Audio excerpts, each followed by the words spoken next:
भाई धारणगांव से आए थे बीटल माल लेने के लिए। क्या नाम तुम्हारा भाई? नाना भाई। नाना भैया धारणगांव से लिया एक बीटल ले रहे। साकरे से। साकरी साकरी धारणगांव। धरमगांव साकरे। कैसे लगा माल? कैसे लगा? एकदम बढ़िया जो है वही बोलो। एकदम बढ़िया सर। रेट कैसा लगा? रेट थोड़ा सा ऐसा मत कर, सही बोलो। जो सही बोलो क्या ऑनलाइन चालू है? रेट बराबर है। रेट बराबर है। अच्छा कौन से पंप पे है? जेरी वाला डेयरी वाला गुड पंप पे भैया आए अखिल थे। सेठ आए थे। हाँ अखिल सेठ बहुत बढ़िया माल सेल किया हमको। अच्छा माल दिए हमको। ब्रीडर अच्छे दिए, क्वालिटी ब्रीडर। 5 बकरी दी और उनको 40 लाख देना है अभी अगले हफ्ते में।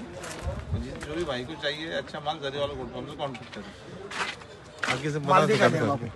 नहीं ये तुम रास्ते में काम में आते हो। आणि इसको भी सेंड कर